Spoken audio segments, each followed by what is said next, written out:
అందరికీ నమస్కారం అమ్మ. ఈరోజు మనం తెలుసుకుంటున్న అంశం ఏంటంటే 9వ తరగతి తెలుగులో 7వ పాఠ్యాంశమైన మాట మహిమ అనే పాఠ్యాంశానికి సంబంధించి టోటల్ టెక్స్ట్ బుక్లో ఉన్న గ్రామాన్ని చూద్దాం. ఈ మాట మహిమ అనే పాఠ్యాంశాన్ని రచించిన రచయిత పేరు కొలకలూరి స్వరూపరాణి గారు.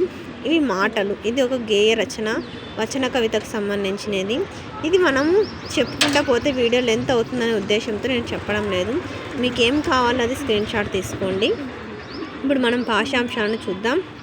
ఇది ఉద్దేశం, నేపథ్యం, ప్రక్రియ ఏంటంటే ఆధునిక పద్యం అమ్మ ఇది.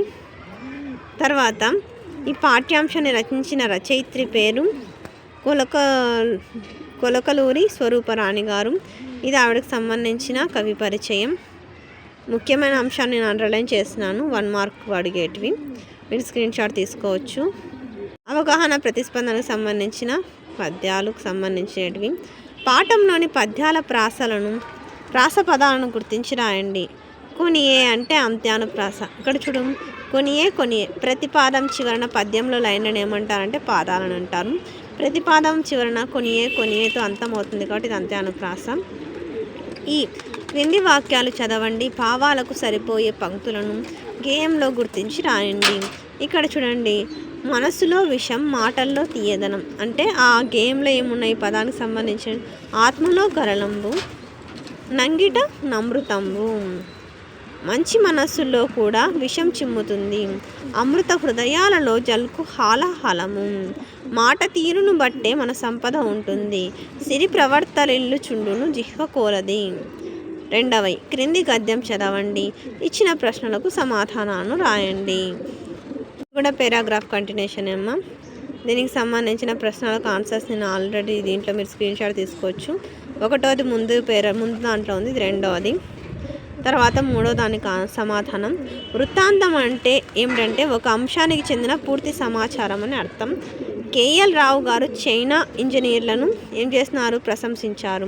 పై పేరా ఆధారంగా ప్రశ్న అంటే క్వశ్చన్ నెంబర్ 5 అని వేసి దీనికి సంబంధించిన ఏదో ఒకటి ఉన్నట్లుగా రాస్తే సరిపోతుంది. తర్వాత క్రింది పద్యం చదవండి. ఇచ్చిన ప్రశ్నలకు సమాధానాలను రాయండి. పై పద్యం ఎవరి గురించి చెబుతున్నదంటే సాధారణ మానవుని గురించి చెబుతున్నది. పద్యంలో ఏ పని చాలా కష్టమని చెప్పారు, మనసు తెలుసుకోవడం చాలా కష్టమైన పని అని చెప్పినారు వేమన. సుడియా అనగా అర్థం ఏమిటంటే వంపు కత్తి, చురకత్తి. పద్యం నుంచి నీవు నేర్చుకున్న నీతి ఏమిటి అంటే ఏంది, మంచి విషయాలను గురించి నేర్చుకున్నాం. పై పద్యం ఏ శతకంలో ఉందంటే వేమన శతకం. ఇక్కడేముంది, విశ్వదాభిరామ వినుర వేమ అనే మకుటం ఉంది కాబట్టి ఇది వేమన శతకానికి సంబంధించినది. తర్వాత వ్యక్తీకరణ, సృజనాత్మకతకు సంబంధించిన ప్రశ్నలకు సమాధానాలను, నోట్స్లను మన ఛానల్లో ఆల్రెడీ అప్లోడ్ చేస్తున్నాను. దయచేసి సబ్స్క్రైబ్ చేసుకుని వాళ్ళు ఎవరైనా ఉంటే సబ్స్క్రైబ్ చేసుకోండి. సబ్స్క్రైబ్ చేసుకొని లైక్ చేసి షేర్ చేసి మీ ఫ్రెండ్స్కు, రిలేటివ్స్ అందరూ సబ్స్క్రైబ్ చేసుకోమని చెప్పండి. మీరు చేసుకునే ఒక సబ్స్క్రైబ్ అండ్ మీరు ఇచ్చే ఒక లైక్ నాకు ఒక రకమైన సపోర్టింగ్గా ఉంటుందమ్మా. మీరు సబ్స్క్రైబ్ చేసుకుంటే మొత్తం ఇవన్నీ నోట్స్ అన్నీ వచ్చేస్తుంది. భాషాంశాలు, పదజాలం. ఇక్కడ చూడండి, పతనము అంటే ఏంది, మార్గము. మితము అంటే తక్కువగా, కులాలుడై అంటే కమ్మరి, దుర్గుణాలు అంటే చెడ్డ గుణాలు, గరళము అంటే విషము. 2వ క్రింది ఎరుపు రంగులో ఉన్న పదాలకు పర్యాయ పదాలను రాసి వాక్యాలలో ప్రయోగించండి. ఓకేనా. జిహ్వా అంటే నాలుక రసజ్ఞత. తర్వాత తిలకించు అంటే చూచు, వీక్షించు, ఆలోచించు. సిరి అంటే సంపద, ఐశ్వర్యం, భాగ్యం. ఈ క్రింది వాక్యాలను పరిశీలించి ఎరుపు రంగులో ఉన్న పదాలకు నానార్థాలను రాయండి. పయనము అంటే ప్రయాణము, అనిర్యాణము, గమనము. అమృతంబు అంటే సుధా, నెయ్యి, పాలు, మజ్జిగ, ఉదగము. తర్వాత కాంచుట అంటే చూచుట, వేడి చేయుట, రక్షించుట. తర్వాత 2వ క్రింది వాక్యాల్లో ప్రకృతి వికృతులను గుర్తించి రాయండి. భాష అంటే భాష, పుస్తకాలు అంటే పొత్తములు, దూరమైన అంటే దువ్వ, వర్ణాలు అంటే వన్నెలు, యథ అంటే హృదయము, సాయం అంటే సహాయం. క్రింది జాతీయాలను ఉదాహరణలతో వివరించండి. కంకణం దాల్చు అంటే దీక్ష పూనుకొనుట అనే అర్థంలో ఈ జాతీయాన్ని వాడుతారు. తర్వాత 2వది గిల్లి జోలపాడడం అంటే బాధ పెట్టి బుజ్జగించడం అనే అర్థంలో ఈ జాతీయాన్ని వాడతారు. తర్వాత జుట్టు ముడిపెట్టడం అంటే తగాదా గొడవలు పెట్టి ఆనందించడం. వంట జీర్ణించుకోవడం అంటే వంట పట్టించుకొనుట, అలవాటు చేసుకొనుట అనే అర్థాలు ఈ జాతీయానికి వాడతారు. సందులు. దీర్ఘ టకారం అంటే టకారం 2 సార్లు వస్తే దాన్ని దీర్ఘ టకారం అంటారు. కడు, చిడు, కడు, నడు, నిడు శబ్దాలకు దీర్ఘ టకారం వస్తుంది. ఇక్కడ టకారం 2 సార్లు వచ్చింది కాబట్టి ద్వి అంటే 2 అని అర్థం. టకారం 2 సార్లు వచ్చింది, టకారం 2 సార్లు వచ్చింది కాబట్టి దీర్ఘ టకారం అని అర్థం. సరేనా. తర్వాత ఆమ్రేడితం పరమైనప్పుడు కడాదుల తొలి అచ్చుల మీది వర్ణాలకు అదంతమైన దీర్ఘంబు పరమగును. పట్ట పగలు. ఎప్పుడే కనుక ఒకటే పదం 2 సార్లు వస్తే దాన్ని ఆమ్రేడితం అని అంటారు. అర్థమవుతుంది. ఆమ్రేడితం. పగలు పగలు ఒకటే. కడ, ఒక నిమిషం అమ్మ.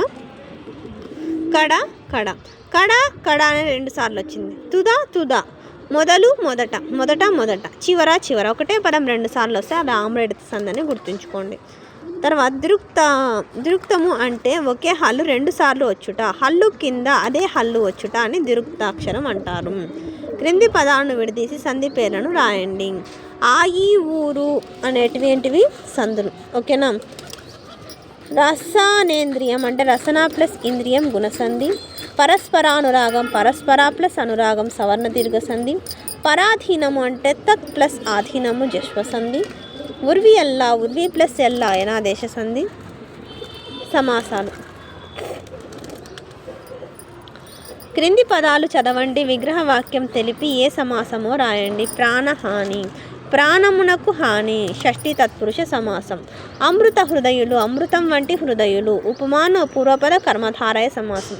అదేంటి టీచర్ అంటే ఇక్కడ హృదయములు మామూలే, కానీ ఎట్లాంటి హృదయాలు? అమృత హృదయాన్ని అమృతంతో పోలుస్తున్నాం అంటే ప్రత్యేకత ముందుగా వచ్చింది కాబట్టి దీన్ని ఉపమానం పూర్వపదం మాట మొదటి పదంగా వచ్చింది కాబట్టి ఉపమాన పూర్వపద కర్మధారయ సమాసం. లోక భాండమును, లోకమనేది భాండము రూపక సమాసం. జీతభత్యాలు, జీతమును కమ భత్యమును ఇట్లా 2 వస్తే ద్వంద్వ సమాసం. చిత్తశుద్ధి, చిత్తమునందు శుద్ధి సప్తమి విభక్తి, సప్తమి తత్పురుష సమాసం. మధుర పదార్థం, మధురమైన పదార్థం విశేషణ పూర్వపద కర్మధారయ సమాసం. గురు వృద్ధుడు, గురువులలోని వృద్ధుడు మధ్యమ పదాలలోని కర్మధారయ సమాసం. ధీరోదాత్తుడు, ధీరుడైన వాడు ఉదాత్తుడైన వాడు విశేషణ ఉభయపద కర్మధారయ సమాసం. వృత్యానుప్రాస ఒకటే పదం అనేక సార్లు అవృత్తం అవుతుంది. ఇక్కడ కా కా కా అనే పదం అనేక సార్లు ఆవృతమైంది కాబట్టి ఇది వృత్యానుప్రాస. ప్రత్యేకంగా మీకు రెడ్ కలర్ అక్షరం కనిపిస్తుంది. తర్వాత ఇక్కడ చూడండి, చిట్టపట చినుకులు టపటపమని పడుతున్న వేళ ఇక్కడ టకారం అనేక సార్లు ఆవృతమైంది కాబట్టి ఇది వృత్యానుప్రాసం. తర్వాత ఇక్కడ మందార మకరంద మాధుర్యములను దేడు మధుపమ్ములను పోలే మదనమునకు ఇక్కడ దా వచ్చింది అనేక సార్లు. తర్వాత నెక్స్ట్ 2వ దాంట్లో ఢా వచ్చింది. నెక్స్ట్ 3వ దాంట్లో క్షా వచ్చింది. తర్వాత ఛందస్మ. భరణభ భరవ అంటే ఉత్పలమాలకు చెందినది. ఉత్పలమాలలో భరణభ భరవ అని 7 గణాలు వరుసగా వస్తాయి. 20 అక్షరాలు ఉంటాయి. 10 అక్షరాలకు ఎత్తు చెందుతుంది. ప్రాస నియమము కలదు. 4 పాదాల లక్షణము సమానము. అందరికీ ధన్యవాదములు. పద్య లక్షణాలు ఇవి అవన్నీ ఉత్పలమాలకు సంబంధించిన ఘన విభజన చేసినవి. యమా తారాజ బాణసలగం వేసుకుంటే మనం సులభంగా చేసుకోవచ్చు. అందరికీ ధన్యవాదాలు. ఇంకా మన ఛానల్ సబ్స్క్రైబ్ చేసుకొని వాళ్ళు ఎవరంటే దయచేసి సబ్స్క్రైబ్ చేసుకొని లైక్ చేసి షేర్ చేసి మీ ఫ్రెండ్స్కు రిలేటివ్స్ అందరికీ సబ్స్క్రైబ్ చేసుకోమని చెప్పండి. నా ఛానల్ని సబ్స్క్రైబ్ చేసుకొని ప్రత్యక్షంగా పరోక్షంగా సపోర్ట్ చేస్తున్న వాళ్ళందరికీ పేరు పేరున ప్రత్యేకమైన హృదయపూర్వక ధన్యవాదం. అందరికీ ధన్యవాదం. దయచేసి వీడియోని మాత్రం స్కిప్ చేయొద్దు. ధన్యవాదాలు.